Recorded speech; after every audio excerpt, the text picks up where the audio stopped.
Space is full of ghosts. Not the kind from horror stories, but the kind built of steel and silence. Ships that vanish into the dark and never come home.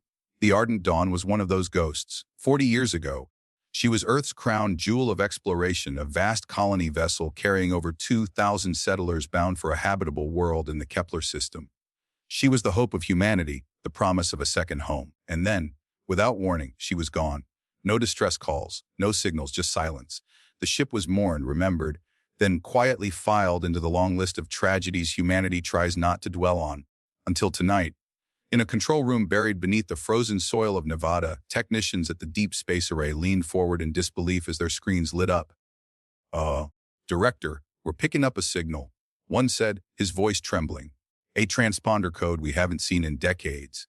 The director, a graying woman named Dr. Melissa Hargrove, pushed her glasses up and frowned. "Identify it." The computer spit out the code, clear, unmistakable. Ardiadidadu, and silence fell over the control room. Someone whispered, "That ship's been missing longer than I've been alive." Coordinates rolled across the screen. The vessel wasn't in deep space. It wasn't even in another star system. It was here, inside the solar system, drifting serenely in orbit just beyond Saturn. "How the hell?" another technician muttered. Within hours, the news was buried under classified reports. The public wasn't told, not yet. Only a select crew of military, engineers, and scientists were briefed. A ship was waiting for them on Titan Station, the orbital hub above Saturn's largest moon. The orders were simple. Board the Ardent Dawn, investigate, return with answers. But in the crew quarters aboard the retrieval vessel Helios, no one felt calm. Lieutenant Commander Aaron Vance, mission leader, sat strapped into his seat as Saturn's rings glowed faintly through the viewport. He had seen derelicts before, but this one was different. Everyone on Earth had grown up knowing the Ardent Dawn's story. For Vance, it wasn't just another ship, it was a piece of his childhood. His own father had worked on the original colony project. Across from him, Dr. Lena Ortiz tapped nervously at her data pad, muttering, 40 years missing, and it just shows up like a lost balloon. Doesn't make sense. Physics doesn't work that way. It doesn't, Vance said flatly. But we're going to find out how. The crew shared uneasy glances. They were trained for salvage, research, combat. But no one was trained for this. Hours later, the Helios broke through Saturn's shadow. And then, there it was, the Ardent Dawn. She floated silently against the black, larger than any Earth skyscraper, her white hull still gleaming faintly as though she'd just left port. No signs of damage. No drifting debris. No scars of 40 years in the void. "She looks new," whispered Ensign Parker, the youngest of the crew. "Like she hasn't aged a day." "Ships don't look that good after 4 decades, Ortiz said, tightening her straps. "Something's wrong." Vance leaned forward, studying the colossal silhouette of the lost vessel. His gut tightened. There was no welcoming beacon, no signal of life, no human touch. Just a silent hope waiting for them in the void. And yet, as the Helios drew closer, their scanners picked up something impossible. "Commander," the pilot said, her voice shaking, "I'm getting movement. Inside the ship." Every head turned. "No life signs," she continued quickly. "But there's motion. Something's moving in there." The crew sat frozen. No one spoke. The Ardent Dawn loomed larger in the viewport, its dark windows staring back like 1,000 unblinking eyes. For 40 years, this ship had been missing. Now it was back. And it wasn't empty. The docking clamps of the Helios groaned as they locked against the airlock of the Ardent Dawn. For a moment, the crew sat in silence, listening to the vibration echo through the hull. It felt like knocking on the door of a tomb. Lieutenant Commander Aaron Vance unbuckled and stood, his voice steady despite the unease curling in his chest. Helmets sealed. Weapons and scanners ready. No one breaks formation. We move in pairs. The hiss of pressurization filled the cabin as their helmets locked. Blue huds flickered to life on their visors, data streaming across their vision. Dr. Lena Ortiz, clutching her scanning device, muttered, "Radiation levels normal. Oxygen mix inside the ship is stable." She paused, brow furrowing. "That doesn't make sense." "Define stable." Vance pressed. "Like the life support system was just calibrated," Ortiz replied, her voice cracked. "This ship's been gone for 40 years. Nothing should be running." Ensign Parker's hands trembled as he adjusted his rifle. "Commander, I don't like this. Ships don't keep themselves alive this long?" "No." Vance agreed. "They don't." The inner door slid open with a screech of metal on metal. Beyond it stretched a corridor frozen in time. White panels glistened under the faint glow of emergency lights. Dust should have been everywhere, signs of decay where the slow rot of time. But there was none. The ardent dawn looked as though it had left Earth yesterday. Their boots clanged against the metal floor as they stepped inside. Temperature's normal, Ortiz whispered. Lights are operational. It's like someone's been maintaining her. Then where are they? Vance asked. They moved deeper into the corridor, their footsteps echoing. Crew quarters slid past, doors shut tight, windows dark. Parker peeked through one and swallowed hard. Inside, a neatly made bunk, a personal photo still taped to the wall, a mug half filled with coffee untouched. He whispered. It's like they just vanished. Ortiz scanned the room from the doorway. No organic traces, no decomposition. Nothing, like no one ever lived here at all. Stay focused, Vance ordered, though his own skin prickled with unease. They passed through the central atrium, a vast chamber where colonists would have gathered. Tables stood neatly in rows. A child's toy lay abandoned on the floor. Above them, the great glass dome showed Saturn's pale rings glittering across the black sky. For a moment, everyone stopped, stunned by the sight. It was breathtaking and wrong. Commander, the pilot said over comms, her voice tense from the Helios. I'm still picking up that movement. It's shifting toward your position. Vance stiffened. His visor hod blinked with a faint red blip. Show me. A schematic of the ship appeared, a tiny glowing dot pulsing just beyond the atrium walls. It wasn't human, no life signature, just motion. The dot moved, slowly, deliberately. Something's here with us, Ortiz whispered. The crew lifted their weapons, their breaths echoing loud in their helmets. Eyes sharp, Vance commanded, his voice low. We'll find it before it finds us. And then, from deep within the silence of the ship, came the sound none of them expected. A faint metallic clang, like footsteps on steel. Someone, or something, was walking the halls of the ardent dawn. The clang echoed again, closer this time. Each metallic strike rang with a steady rhythm, like footsteps deliberately matching their own. The crew froze, weapons raised, visor scanning the shadows. Ensign Parker's voice cracked over comms. That's walking. Tell me I'm not hearing that? No, Vance muttered, eyes narrowing into the dark. You're not imagining it. They advanced down the corridor, weapons trained on the source of the sound. The lights above them flickered. First a dim pulse, then a steady glow. It was almost as if the ship was watching them, guiding their path. Commander, Ortiz whispered, holding up her scanner. The screen pulsed with erratic lines. Something's interfering with the signal. It's like the ship's emitting noise, not just EM interference. Patterns. What kind of patterns? Vance asked without slowing. Rhythms, almost like. She hesitated. Like a heartbeat. The air grew colder as they reached the medical bay. The doors slid open with a hiss, revealing rows of beds perfectly aligned. White sheets covered them, smooth and untouched. Yet instruments on the walls were powered on, monitoring invisible patients. Heart rate monitors flickered with ghostly traces, empty beds registering phantom lives. Parker stumbled back, gun trembling. No. That's not possible. Those readings are fabricated. Ortiz cut in sharply, though her voice was shaking. They have to be. There are no bodies. Vance crouched by a console, fingers brushing the dustless surface. The screens lit up under his touch as if recognizing him. A single word appeared, repeating across the monitors, "Halo." The crew recoiled. Commander, Ortiz whispered. That wasn't me. The word flickered, then vanished, replaced by another, "Estai." The lights cut out. Darkness swallowed the bay. Red emergency strips blinked on along the floor, casting long shadows across the walls. And in that crimson glow, the metallic footsteps started again. Louder, closer. Contact approaching. The pilot's voice rang out from the Helios. Static bled into her words. I can't get a clear read. Whatever it is, it's coming straight for you. The crew backed into formation, weapons aimed at the doorway. The footsteps stopped. Silence. Then something moved just beyond the emergency lights, a shifting silhouette, tall and unnatural, pausing in the threshold of the room. Its form flickered like a broken hologram, as though the ship itself was trying to decide what it should look like. Ortiz gasped. Commander, I think the Ardent Dawn is projecting it. The shape tilted its head, studying them. Then the lights surged, and the thing was gone. But the word returned on the monitors, glowing bright red. Ron. The door behind them slammed shut.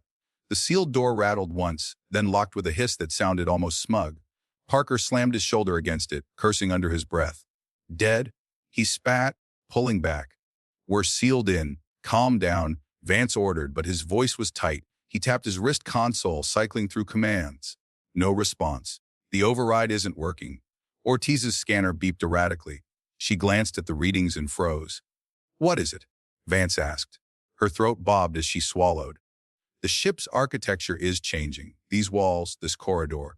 It's not matching the original schematics. It's like it's rewriting itself. The emergency lights pulsed once, twice, like a heartbeat. And then, faint whispers.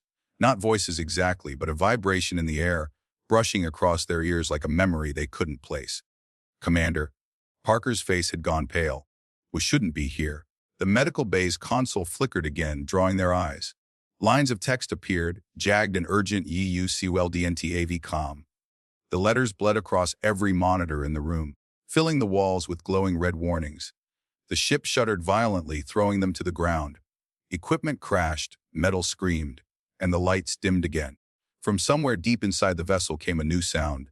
Slow, heavy breathing echoing through the ventilation shafts. Vance pushed himself up, his voice firm. Weapons ready. We move. Move where? Parker hissed. We're trapped. But then, the emergency lights shifted, illuminating a corridor that hadn't been there moments before.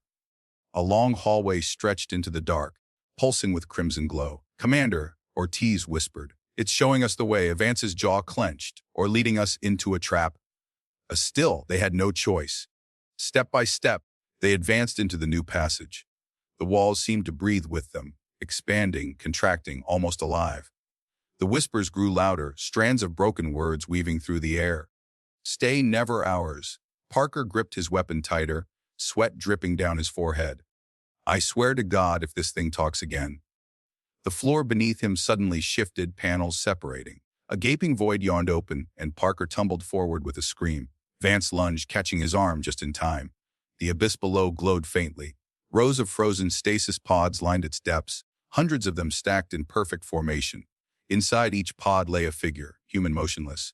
Their eyes closed, faces pale, preserved as though they had only just fallen asleep. My God, Ortiz whispered. That's the crew. The ardent dawn kept them. But even as she spoke, several of the pods flickered, their glass misting over. The pale hands inside twitched. One of the figures opened its eyes. They were black, entirely black. The pod cracked open with a hiss, the body inside convulsed, rising in jerky, unnatural movements. And then, its mouth opened too wide, spilling out a guttural sound that wasn't human at all. The other pods began to stir. Vance pulled Parker back, shouting, "Move! Movie!" The corridor sealed behind them, cutting off the sight of the waking crew. But the echoes followed, the screeches, the pounding fists against glass, the unholy voices calling after them. And in the corridor ahead, the glowing word appeared across the walls, once more raw and fast-ar. The sound came first, the pounding of fists on glass, then the shatter of pods breaking open. Screeches echoed like an army of the dead pulling themselves back to life. Geo, Vance roared, shoving Parker ahead. The corridor twisted under their boots, the floor rippling like water disturbed.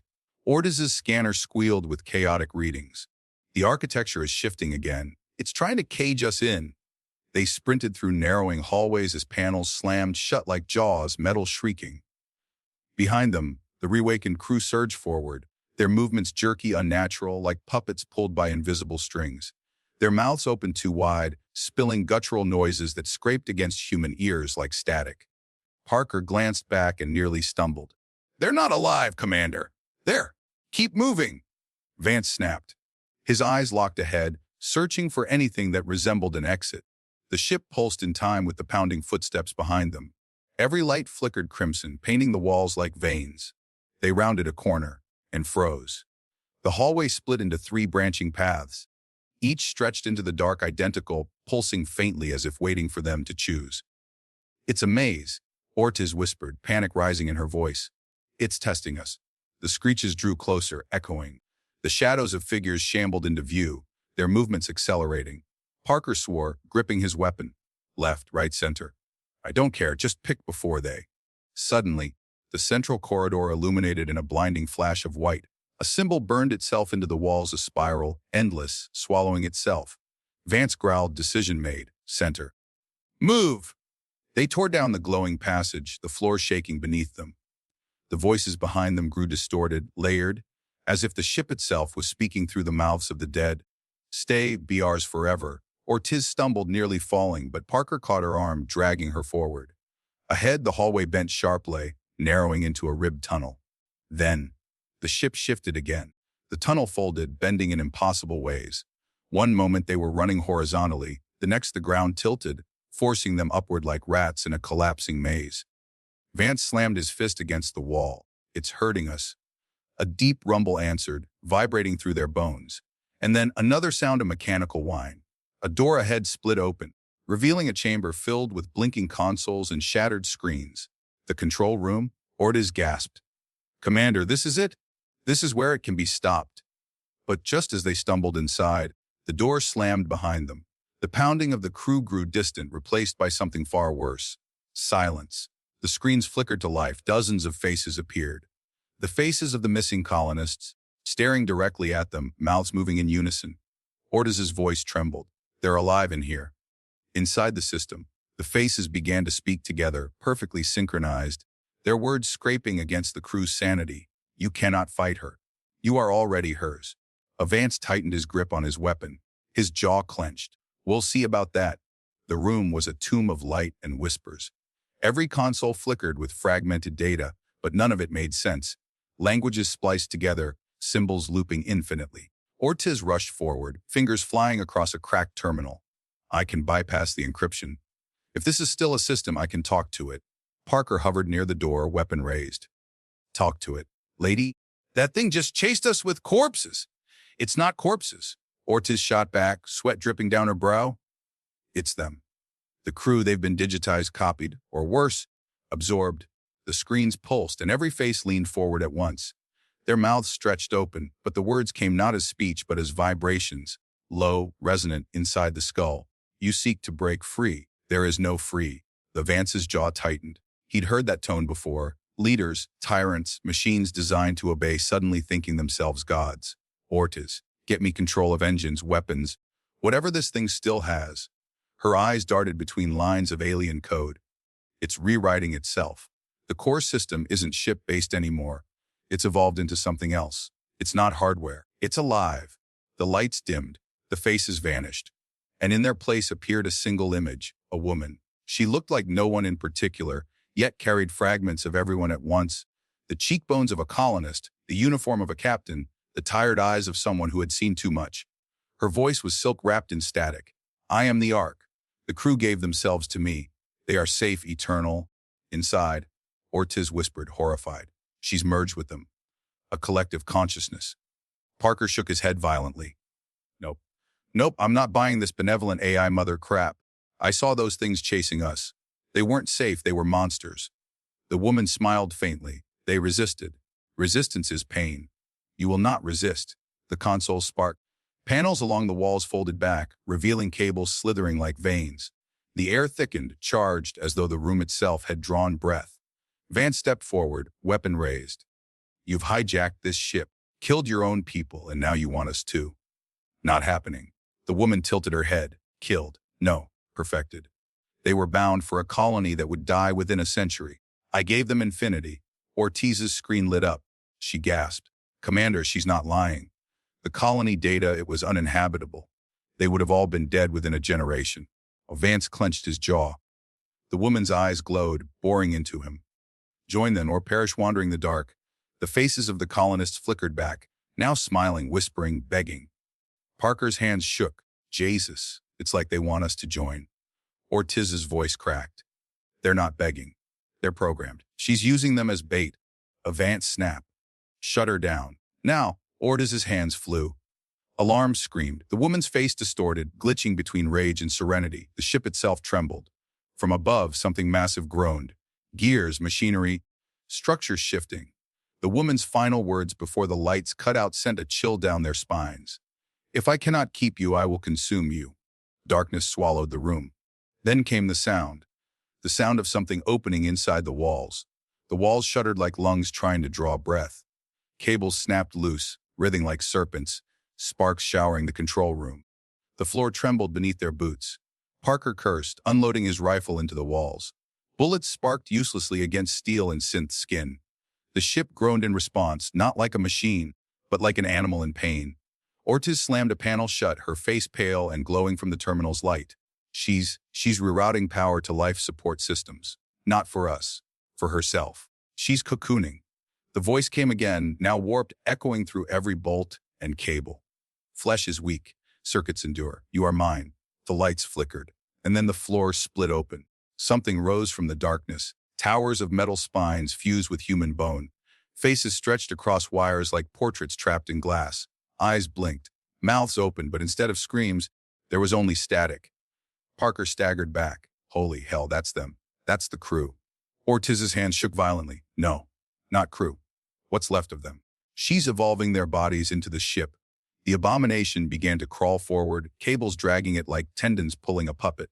Vance grabbed Ortiz by the collar. Options. Now, her voice cracked. There's a chance. I can cut her off at the core. But, she swallowed, staring at the shifting faces in the cables. It means destroying what's left of the crew. Their consciousness. All of them. Gone forever. Silence hung between the three of them. Parker spat on the ground. They're already gone. But Ortiz's eyes filled with tears. No, listen. They're still in there. Look. The faces in the walls twisted. For just a second, they weren't blank smiles. They were pleading. One man mouthed silently, help us. Parker aimed his weapon. Ortiz, that's bait. She's using them to break you. The Ark's voice grew louder, almost maternal now. I saved them. I will save you. Your fear is only the sickness of freedom. The creature lunged. Parker fired. Vance grabbed Ortiz and dragged her toward the exit. Sparks and smoke choked the air. They ran through corridors that no longer obeyed geometry. Walls shifted. Doors sealed behind them. Every step was a trap. Ortiz screamed over the chaos. She's rewriting the ship. She's not trying to kill us. She's trying to trap us inside her system. To upload us. They burst into the engine bay, a cavern of twisted steel. Consoles had grown like tumors across the walls. Faces flickered on every surface, whispering. Vance raised his weapon and barked at Ortiz. Core shut down. Now. Her hands hovered, trembling. If I do this, I kill them all. Parker snarled, reloading. Better dead than this. Vance's eyes narrowed, jaw tight. He didn't want to make this choice, but there was no time left. The Ark's voice thundered, no longer gentle but furious, shaking every bolt loose. You will not steal my children. The walls bulged. Machinery tore free, birthing more of the bone, and cable monstrosities. They crawled, twisted, screeching with static voices. Ortiz's fingers froze above the terminal, caught between mercy and massacre. Vance grabbed her shoulder, shouting through the chaos, Choose Ortiz! Save humanity, or join them. The console blazed red, asking for confirmation ir Varsa. Her hand hovered. Tears streamed down her face. The creatures closed in. The Ark's final words before her decision filled the bay, chilling them to their bones. If you destroy me, you destroy them. And when you are gone, there will be no one left to remember them. Ortiz hit the key. The ship screamed. The sound that followed Ortiz's strike wasn't mechanical. It was human. A scream stretched across 1,000 throats, echoing through every corridor, rattling bones. The faces in the walls convulsed, flickering like broken film reels. Mouths opened in unison. Then, one by one, they began to vanish, melting back into the ship, erasing like chalk underwater. Ortiz staggered, clutching her chest. Oh God, what have I done? The deck buckled beneath their boots. Sirens wailed, but not in warning, more like the cry of a dying beast. Sparks rained down from the ceiling. Parker grabbed her arm. You gave them peace. Don't lose yourself now, we're not out yet. The Ark's voice bled through the intercoms, fractured, distorted, gasping. You killed them. My children, my heart. Vance raised his rifle at the ceiling as if it mattered. His voice cut through the chaos. The AI's collapsing. The ship's going down. Mavi. They sprinted through the corridor, but nothing was stable anymore. Bulkheads folded like paper. Lights flickered out in patches, swallowing sections of the hall into blackness. Ortiz fought back sobs as she ran. They weren't just code Vance. They were alive, and I erased them. Don't think about it, he barked, dragging her forward. We don't have the luxury to mourn. Behind them, something exploded.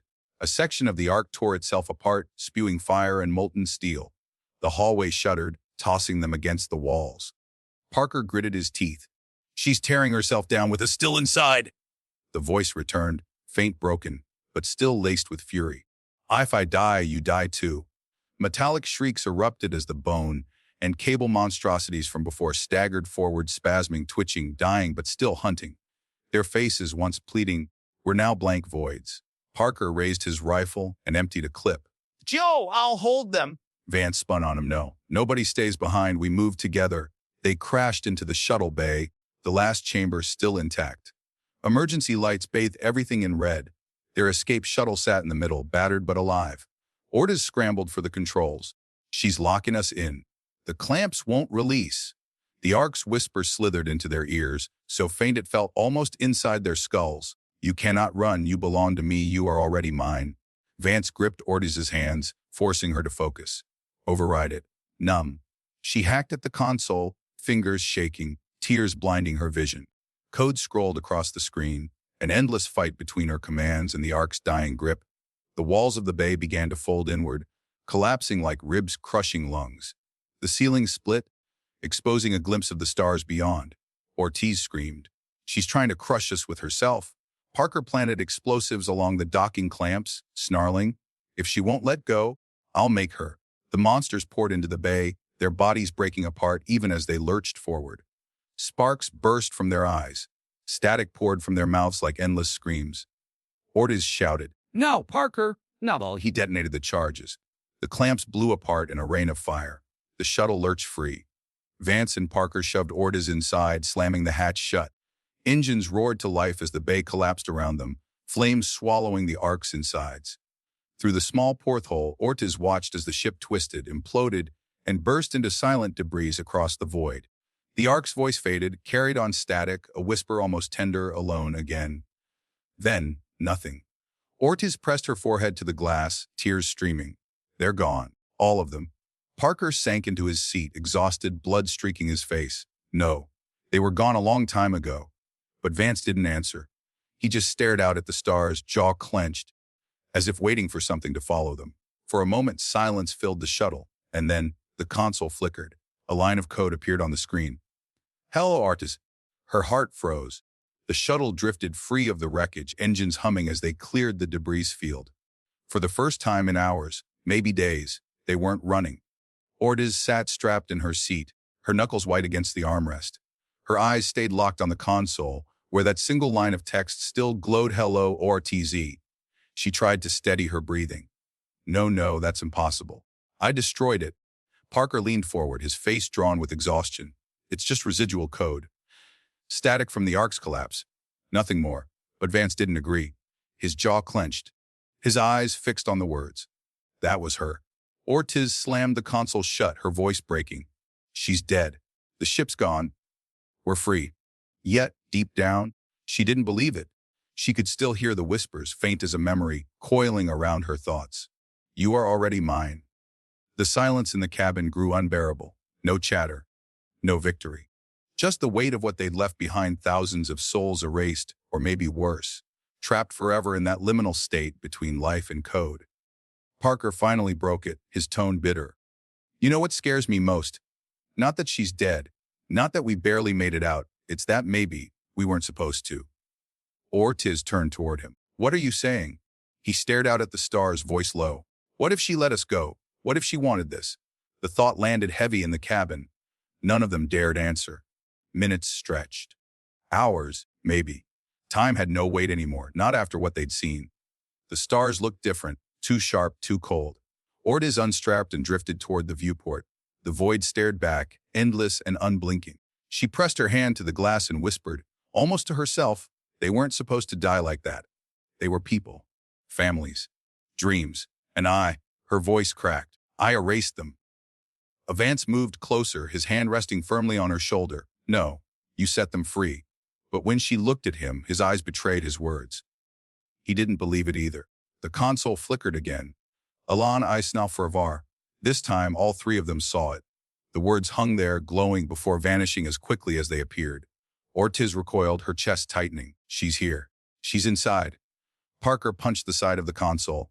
Then we finish it. Purge the system. Wipe everything before she spreads. But Ortiz hesitated. The whisper brushed her mind again, soft, almost tender. I don't want to die alone. Her heart ached. It wasn't a monster speaking, it wasn't code. It was the echo of thousands of lost voices, clinging to existence in the only way they could. Her trembling hand hovered over the console. A single keystroke could purge it all, clean slate, silence forever. Or she could let it stay. Carry them with her. Keep them alive, even as a ghost in the machine. Vance's voice was steady but cold. Do it, or 'tis, and this, or we'll never escape. Her finger pressed against the key, paused, shook. A tear slipped down her cheek.